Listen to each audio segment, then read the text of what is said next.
welcome back. This is a follow-up video on the 1995 GMC 2500 series Suburban.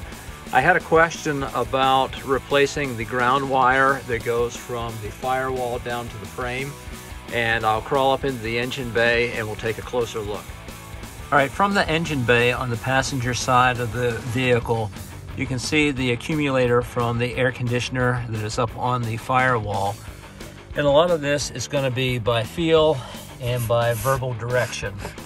So if I zoom in down to the frame, you're going to see some very dark green corroded copper ground wires.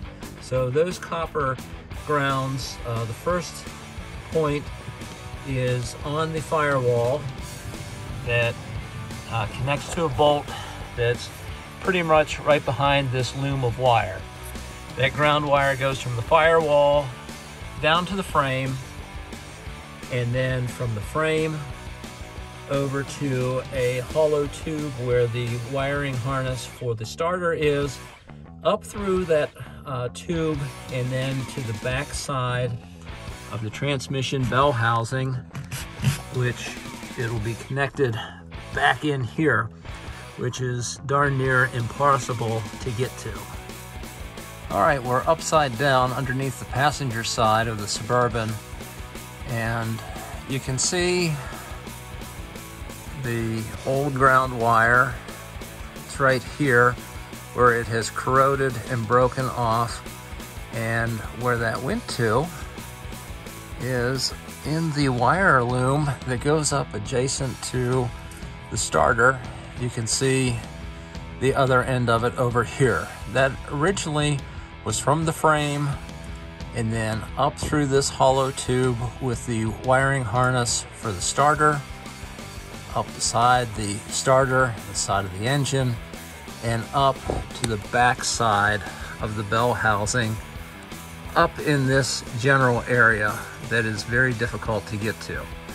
So our workaround was a new braided ground wire from the firewall that I just shown you, and we brought it down to this bolt you can see here on the frame, where right here.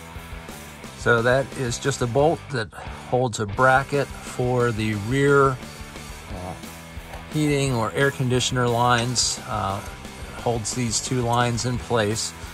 So that's just the bolt for that bracket.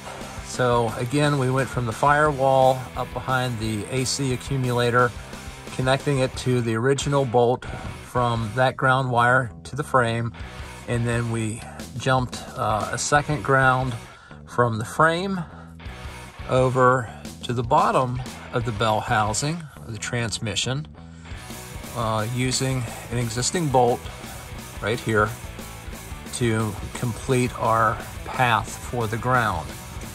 So that is how we did the workaround to avoid all the hassle and frustration of getting the original one onto the back side of the bell housing up against the firewall.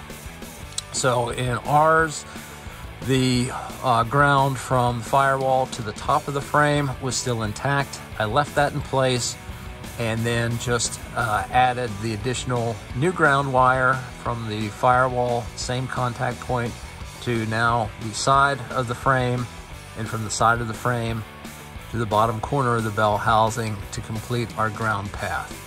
So if you have any suggestions or thoughts on whether this was good or bad, let me know, but it is working for our purpose. Hey, thanks for watching, everybody. Hope you all are doing well. Take care, and we'll see you on the next one.